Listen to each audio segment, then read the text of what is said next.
Salut à tous, c'est Planck de la chaîne, bienvenue sur cette vidéo qui continue notre cheminement sur la méthode Silva. On est sur un retour d'expérience qui a été proposé par Rebecca Ekman, qui a été instructrice de la méthode Silva. C'est un atelier qu'elle a proposé à la convention Silva de 1998 à Laredo. Et on voit son chemin de vie qui l'a emmené petit à petit à 70 ans à devenir instructrice. Donc, pour les personnes qui aiment bien la méthode, pour les personnes qui sont intéressées par tout ça, pensez, il y a possibilité de devenir instructeur Silva. Après, il y a un cours à suivre et on vous donne il y a un territoire dans lequel vous pouvez faire la méthode. Moi, j'ai fait l'instructorat, j'ai pas fait du tout de cours en tant que tel. Ce qui m'intéressait, c'était de voir l'instructorat pour aller plus loin dans ma recherche de la méthode, mais pensez que c'est quelque chose qui est possible. Après, ça sera bien sûr la personne référente du pays qui va vous orienter, vous dire quoi faire, etc. etc. N'hésitez pas à interroger, que ce soit en Belgique, que ce soit en Suisse, que ce soit en France. Bien sûr, les responsables de la méthode pourront vous donner toutes les infos et s'il y a des formations, je sais qu'il n'y en a pas toujours, il n'y en a pas souvent, les formations instructeurs, mais n'hésitez pas à poser la question. Donc, 70 ans, elle se dit, je vais partir à Laredo, allez, go, go, go. Un signe d'une puissance supérieure. Partir à Laredo pour une formation d'instructeur commençait à me paraître une idée formidable. Ce qui est hyper important, en tout cas, moi, c'est ce que j'observe dans les suivis et les accompagnements que je fais avec des personnes plus âgées, c'est qu'effectivement, donner des objectifs du quotidien, des choses qui apportent du positif, du constructif dans la vie, ça permet vraiment de modifier son mindset. Il n'y a pas besoin d'avoir des gros objectifs, et souvent parce que l'âge a déjà fait cumuler un paquet d'expériences et qu'on se dit, ouais, mais peut-être que je vais partir bientôt, à quoi bon ? Mais avoir des petites choses qui stimulent, qui motivent, ça permet de garder le système cognitif hyper vif. Pareil, le corps, on se dit, je vais quand même continuer à marcher parce que j'ai pas envie de rester à ne rien faire. Et si je peux, autant le faire et faire un maximum d'attention sur soi, ce qui est, ne serait-ce que ça, extrêmement positif. Toutes sortes de choses fabuleuses s'étaient produites, j'avais changé de vie, j'ai aidé mon mari, j'avais accompli tant de belles choses. On se moquait encore de moi à cause de certaines de mes actions, mais lorsqu'ils ont découvert les résultats, ils ont été convaincus. Par exemple, un jour, alors que nous allions à la plage en voiture, notre compteur de vitesse est tombé en panne. Mon mari, qui n'avait pas suivi la formation, était très contrarié. Il ne voulait pas conduire sans compteur. Je lui dis, tiens-toi bien. J'utilisais la technique des 3 doigts, j'ai continué. Il y aura quelqu'un à la plage pour réparer la voiture. Ce sera une station-service Exxon. Il a dit, cela coûtera une fortune. Non, ai-je dit. Ce sera vraiment pas cher. Je ne sais pas d'où ça vient, mais quelque chose a dû venir me le dire. Après être arrivé à la plage, mon mari et notre fils aîné sont allés faire réparer la voiture. À leur retour, mon mari avait l'air penaud. Eh bien, on est sorti et on a fait réparer la voiture, a-t-il dit. Ils ont réparé le compteur de vitesse. J'ai demandé combien ça coûtait. Il m'a répondu $30. Je lui ai demandé où il était allé. Il m'a répondu Exxon. C'est ce que j'avais imaginé. Je ne l'ai pas inventé. Ça m'est venu comme ça. Quoi qu'il en soit, je devais encore prendre une décision concernant ma formation d'instructrice. J'ai donc décidé d'aller au niveau et de demander un signe pour savoir si je devais y aller ou non. Ça, c'est toujours intéressant. N'hésitez pas à descendre à votre niveau et puis demander à votre intuition est-ce que c'est OK ou est-ce que c'est non OK. N'hésitez pas, c'est des infos et des datas en plus qui peuvent vraiment vous permettre de décider et d'avoir des solutions qui vous sont positives. Je savais que je vieillissais et je voulais faire plus de ma vie. Je ne voulais pas abandonner. Je voulais m'impliquer et j'aimais aider les autres. J'avais programmé que si je recevais de l'argent d'une source inconnue, ce serait un signe qu'il fallait partir, y aller en l'occurrence. Je n'avais pas vraiment besoin d'argent pour me rendre à Laredo, mais ce serait un signe. Quelques semaines plus tard, j'ai reçu une lettre d'un ami d'enfance dont je n'avais pas eu de nouvelles depuis 37 ans. En ouvrant l'enveloppe, j'ai découvert un chèque de banque de Wells Fargo de Californie. Je me suis dit, je ne suis jamais allé en Californie et je ne savais pas ce qu'était Wells Fargo. J'avais l'impression que c'était un de ces faux chèques fabriqués pour faire croire qu'on me donnait 400 $, mais qui était en réalité une sorte de promotion. Puis, j'ai pris la lettre et je l'ai lue. Elle venait de mon amie Nelly. Elle disait savoir que je serais surprise d'avoir ces nouvelles et elle employait des termes comme j'ai beaucoup pensé à toi. Et je ne sais pas combien je te dois vraiment, mais ce chiffre me revient sans cesse à l'esprit. À la façon dont elle écrivait, on aurait dit que quelque chose ou quelqu'un lui envoyait des messages pour faire ça, afin de m'envoyer un signe. Donc là, c'est amusant, c'est tout ce que Jung appelle les synchronicités. Et c'est vrai que, en général, là, ça donne un signe, ça donne une rationalisation de quelque chose, et ça nous permet de nous dire, ouais, bon, je vais peut-être le faire. Je lui ai écrit un mot de remerciement, j'aurais bien voulu lui renvoyer le chèque, mais je n'avais pas l'impression qu'elle me devait quoi que ce soit, même si elle le pensait. Mais ensuite, je me suis dit, eh bien, j'ai demandé à l'univers, alors j'ai décidé de l'accepter, je savais d'où ça venait maintenant. Cela m'a donné un vrai signe dans le monde physique, et cela m'a permis de payer mon aller-retour à l'Aredo. J'étais très enthousiaste. Je suis allé à l'Aredo, j'ai suivi la formation, et j'ai eu l'impression d'être au paradis. Je n'en savais pas assez pour poser beaucoup de questions, mais je savais que j'apprendrais davantage au fur et à mesure. Au fil des 12 années qui ont suivi ma formation d'instructrice, j'ai appris plus que ce que j'avais donné. J'en étais convaincu. Quand je me suis levé au début de la formation d'instructrice pour me présenter, on m'a demandé pourquoi j'étais là. J'ai avoué que ce que je pensais, j'étais peut-être un peu trop vieille pour commencer. Beaucoup d'instructeurs de cette classe sont moqués de moi à ce sujet. 12 ans plus tard, je suis toujours aussi motivé.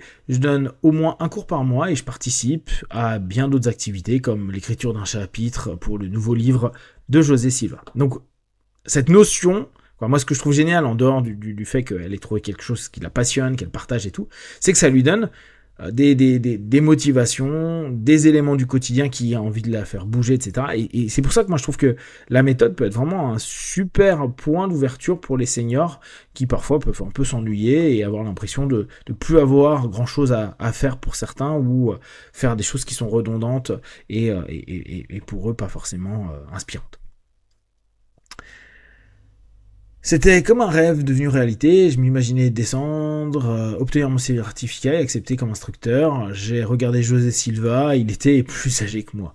Et il était toujours aussi actif. Et ça, je trouve que c'est une super modélisation, pour ceux qui connaissent un peu tout le travail de modélisation. N'hésitez pas à prendre des personnes que vous appréciez particulièrement, de les modéliser dans leur cheminement, parce que ça peut vous donner vraiment un symbole sur lequel vous pouvez vous appuyer, quand vous sentez que vous êtes un petit peu moins dans une position forte à l'intérieur de vous. Et il était toujours actif. Il faisait preuve d'une technique de mémorisation et il le faisait si bien que je me suis dit, s'il peut le faire à cet âge, je suis sûr que je ne suis pas si vieille non plus. C'était une grande source d'inspiration. Voilà. J'ai littéralement commencé à rajeunir chaque année dans mes sentiments, dans ma vie et dans la façon dont je pouvais faire des choses. J'ai découvert que je n'avais pas besoin de vieillir. C'est amusant, là, le changement de paradigme.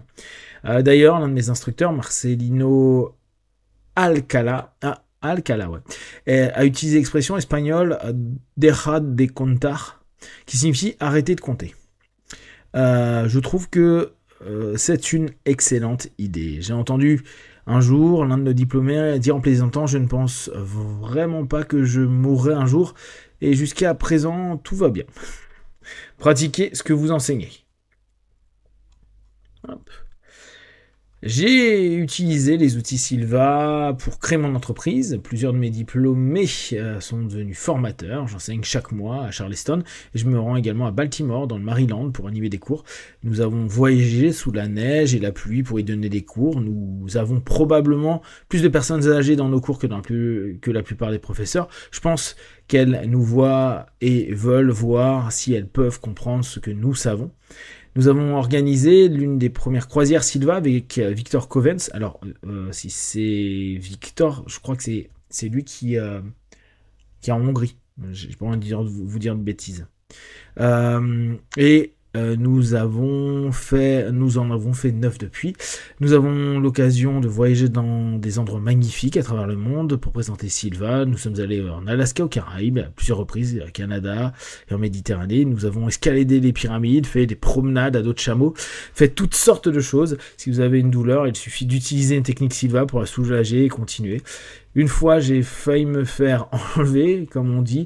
Les garçons sont venus me mettre sur un chameau et m'ont dit pour 20$, on t'emmène faire un tour. J'ai répondu, j'ai déjà fait un tour et les autres m'attendent. J'étais un peu effrayé, mais j'ai joint mes 3 doigts et ils ont fini par se dire cette vieille dame ne veut pas céder, reprenons-la, laissons-la plutôt. Et ils m'ont laissé. Les gens m'ont donné beaucoup de choses pour montrer que je suis plus âgé, mais que je m'amuse toujours. Ouais, bon, bref, en gros, les gens peuvent croire ce qu'elles veulent, mais elles éclatent.